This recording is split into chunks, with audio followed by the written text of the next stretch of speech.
Hello, this is Ryan Turner, Artistic Director of Emmanuel Music, and welcome to our first virtual live concert of the 2021 season. In 2007, when I heard acclaimed pianist Simone Dinnerstein's recording of the Bach Goldberg Variations, it opened up a whole new world to me of Bach's music on the piano, her way of shaping, of color, of bringing out voices, and of constructing a whole architecture that told a story over these 30 variations was incredibly interesting and inspiring to me. So flash forward here to 2020, and I discovered Bernard Labadie's arrangement of the Goldberg Variation for strings in continuo. It only made sense that I would call upon my colleague and friend Simone Dinnerstein to give us a pre-concert lecture and demonstration. I do hope you enjoy it, and please tune in tomorrow night, Saturday, October 24th, for a live stream of the performance with the Emmanuel Orchestra of Bernard Labadie's arrangement of the Goldberg Variations. Hi, I'm Simone Dinnerstein, and I'm here to talk to you about Bach's Goldberg Variations. This is a piece of music which has fascinated so many people and is just one of the most versatile and deep pieces of music that I think that Bach ever wrote. It's a piece of music which is very large in structure. It's an aria and then 30 variations followed by the aria again. And one of the most unusual things about it is that it's not a theme in variations. A lot of people are very surprised by this and actually wonder when they're listening to it, where is the theme? Because they can't hear the theme, and the reason why you can't hear the theme is because there is no theme. It's very different than our normal theme and variations. Usually when we hear a theme and variations, we hear a beautiful melody that's very recognizable, and then that melody is sort of transformed in different ways, but never so far that we can't hear the initial melody that we heard in the beginning. I think a clear example of this would be this movement from Mozart's Sonata in A major, which starts with this beautiful theme.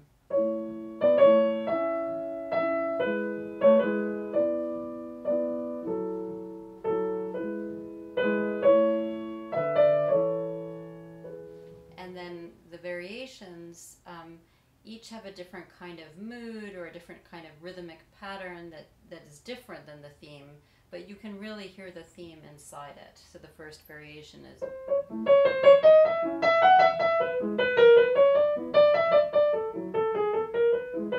it's like the theme with a lot more punctuation, or this one. He's basically made it fancier by adding ornaments to it and making the left hand instead of, you know. But you always hear that initial melody so clearly. And what's different about the Goldberg Variations is that instead of taking a melody and creating variations on that melody, he created the variations from the bass line.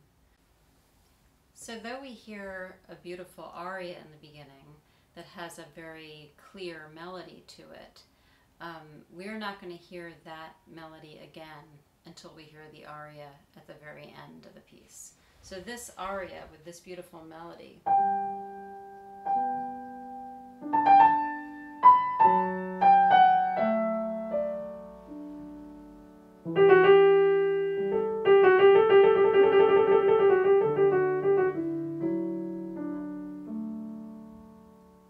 that's just an aria, that's just a melody, that's not what the variations are about. The variations are about this.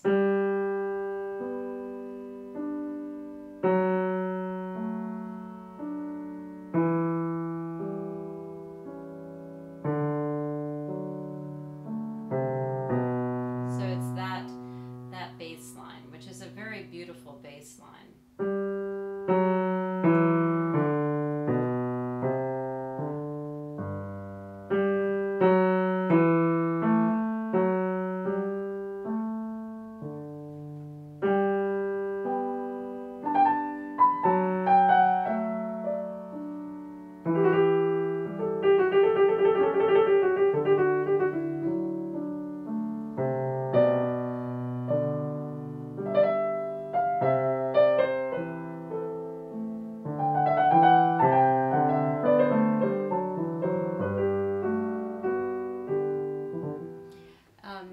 every single variation is going to follow that bass line and the harmonies that are implied by the bass line. So, for instance, in the first variation, you're going to hear this in the first note of every measure. You'll hear the left hand clearly state that note.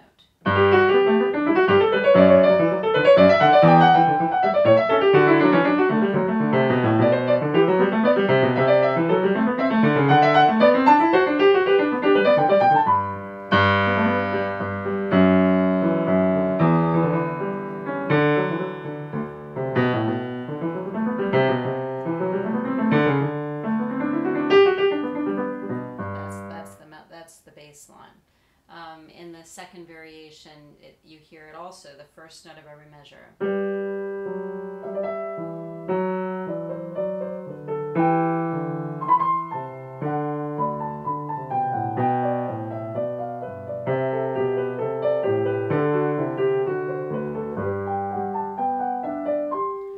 Sometimes you won't hear it so pronounced like that. Sometimes it'll be more kind of implied by what's happening around it. So like here.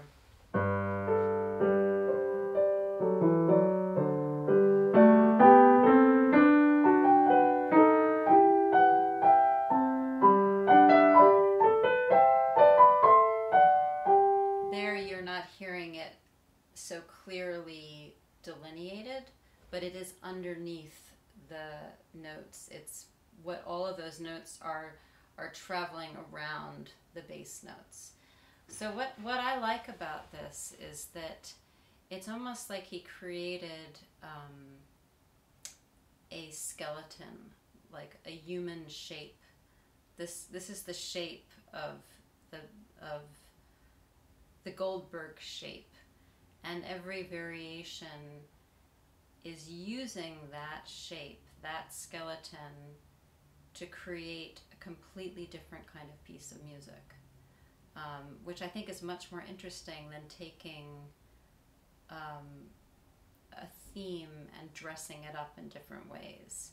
Basically, it's almost like thinking about, I mean, I guess I see as a sort of analogy to it that, you know, if you look from a tall building and you look down at people on the ground, all humans look alike, because we can tell that they're human by their, you know, their basic shape. We all have basically the same shape.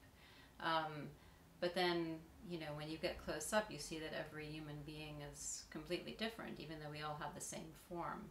And I feel like there's something about the Goldberg Variations that is reflecting this idea of individuality and commonality. So getting down to more nitty-gritty and less philosophical things, the way that the variations are formed as a great big architecture is also very interesting, because it has these you know, the bass line is actually a very prescribed shape. It is 32 measures long, which is quite interesting because the whole body of the Goldberg Variations, with the 2 arias on either end and the 30 variations in the middle, form 32 movements. So the big shape of the Goldberg Variations reflects the number 32, and the small individualized variation form each has 32 measures. So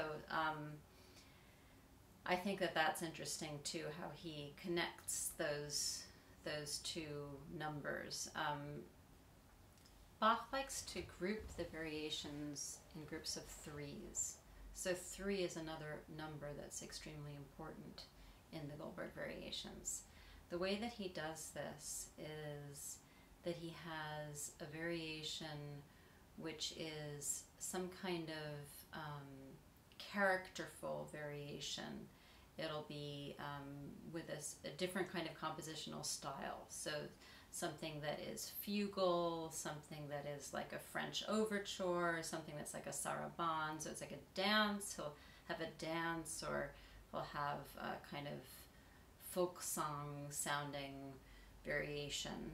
And then he'll have after that a variation which is clearly written for the two manuals. So it's a virtuosic variation where there's hand crossing and lots of intricate patterns that are being done in sort of mirror images between the hands, or it's all very fun and sort of pattern and number oriented. And then the third variation would be a canon. A canon is the same thing as a round. So in the canon you have two voices that are interchanging with each other. One voice starts with a melody, and then shortly afterwards the second voice enters with the same melody. And almost all of these canons have a third voice, and the third voice is the bass line, so that you always hear that bass line no matter whether or not there's a canon going on. So I thought I would just show you a typical grouping of three variations that would be good to hear in this way. So I think that this grouping here, let's see.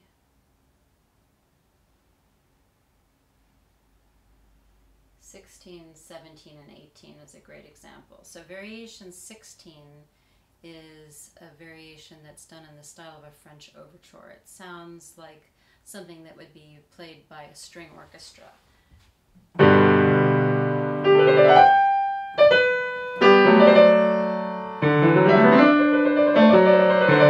It has this dotted rhythm. It's very sort of triumphant.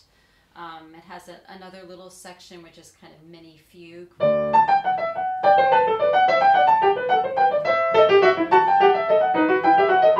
So this is a variation that's a lot of character. It's kind of has almost like a sense of narrative to it. Then the 17th variation, which is the second of this group of three, is the one for the two manuals. It's written for two voices, and if I was playing on a harpsichord, I would have one hand on one keyboard and one hand on the other keyboard.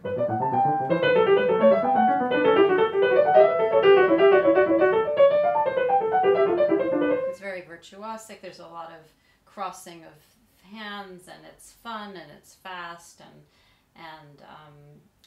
it's lighter in feeling. And then variation 18 is a canon. So in this canon you'll hear that the first voice is going,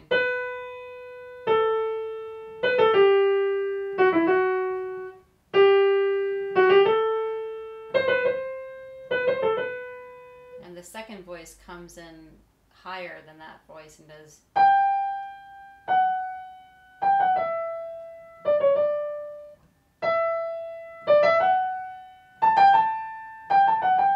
So when they play together, you hear.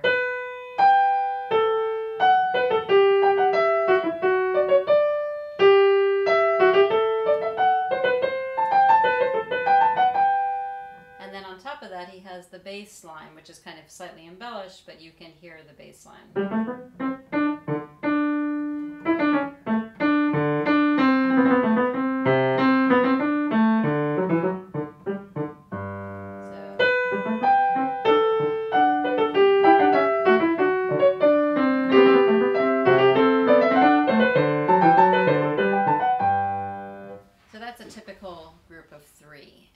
This happens throughout the whole set of Goldberg Variations.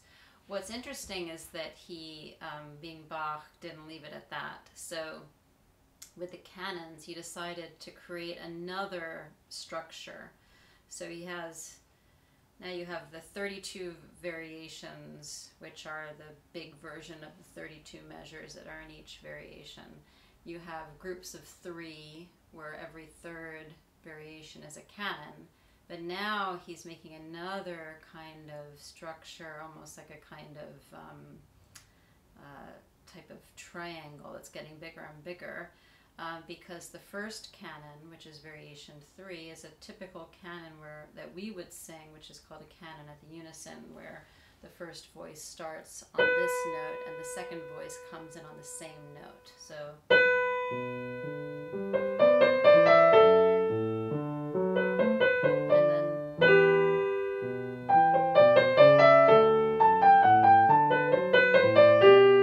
and that's how we would sing a canon. If I was singing, you would come in singing on the same note that I started on. But then the second canon, which is variation 6, he decided to make a little bit of a distance between the two voices. So he makes it a canon at the second, meaning that the first voice starts and the second voice starts one note higher. So this is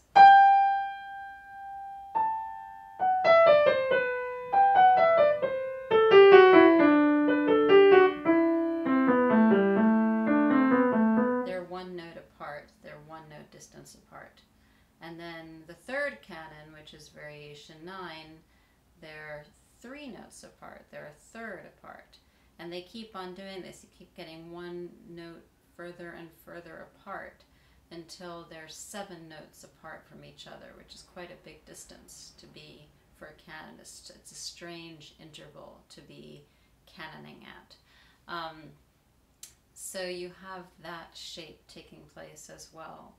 And then also he thought about the piece in a symmetrical way. So the first 15 variations are the first book, the first half of the Goldberg Variations, and then variation 16 to the end, or the second half. And because variation 15 is the midway point, and it also happens to be the canon at the 5th, he did something that nobody would hear, that only somebody playing the music and looking at the music would see. But what he did in that canon was that he has the canon so that they're a fifth apart, and they're also going in opposite directions. So whatever one voice does, if the first voice goes up, when the second voice comes in, the second voice goes down. So they're creating a mirror image with each other. And that mirror image is very significant because it's the midway point of the piece. So it's almost like you can see that time is going like this. You know, one voice is going this way, the other voice is going that way. And then the thing that you can't hear, but that you can only see, is that if you take the music, the actual score, and you flip it upside down, that lower voice is going to look the same as the upper voice. So in other words, the first voice and the second voice read the same way if you take the music and you flip it upside down. It's a very crazy kind of trick that makes me think about artists like, I don't know, like Holbein, who you would do these crazy optical illusions where, you know, you can see other images if you turn your head slightly. I think that Bach was sort of playing with this a little bit, this idea of a kind of trick, but also I think that it's significant because of being halfway through the piece. And I think something about the fact that you start with the aria and you end with the aria, and then in the middle you have this mirror, creates a sense of circularity to the piece that sometimes I feel when I'm playing it, when I get to the very end, I could just keep going and do the whole thing all over again. Like it almost leads you back. It leads you back to the beginning. And I think that the way that he plays with time is just so fascinating. The other thing about this piece is that it's a very long period of time to be in the key of G major. All of the variations are in G major except for 3 variations which are in G minor. So that's a really long time to be in that same key, and yet somehow you really don't feel like you've been in G major for over an hour. he explores so many different types of styles, characters, emotion, tonality of the sound of the coloring of the music is so different from one variation to the other. I mean, you can have these beautiful, like,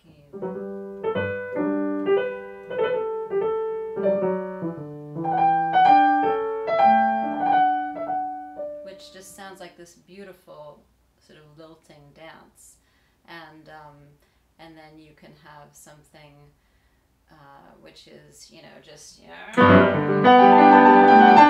mean, that's just so kind of triumphant and exciting, and then you have the very famous G minor variation 25.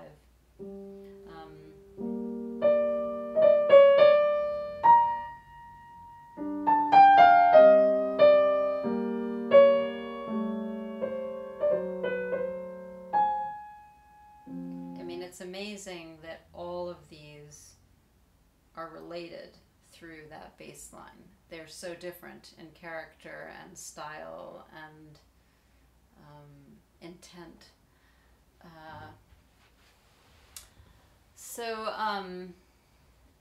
I guess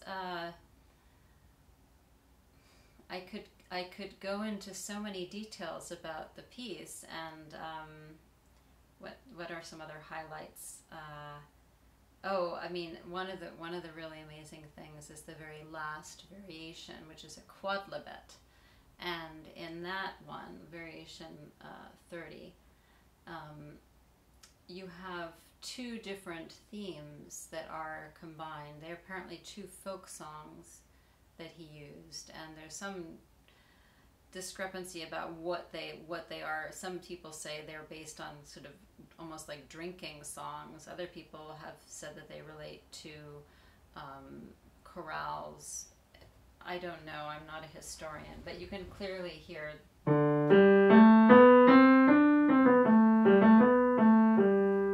that's one theme, and then you can also hear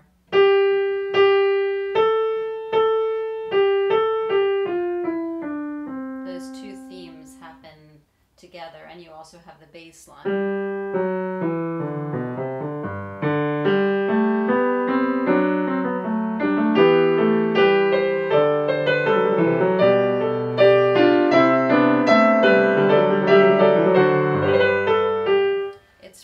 Just a wonderful, wonderful end to the whole set.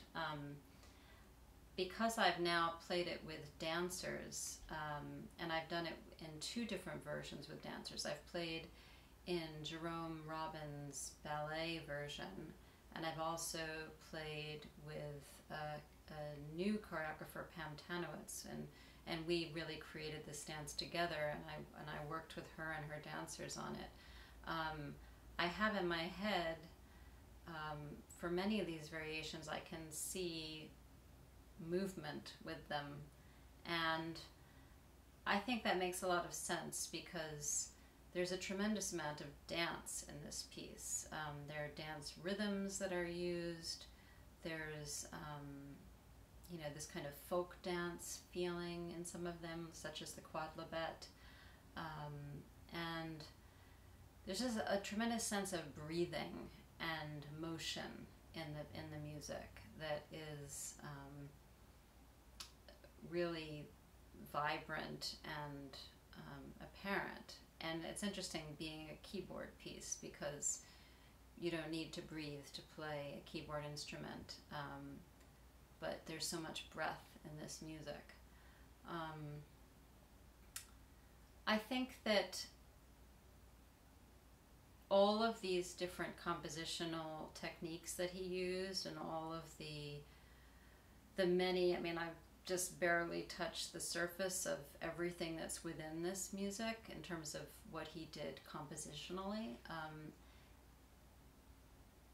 If it was just that, we wouldn't still be playing this music, and we wouldn't still be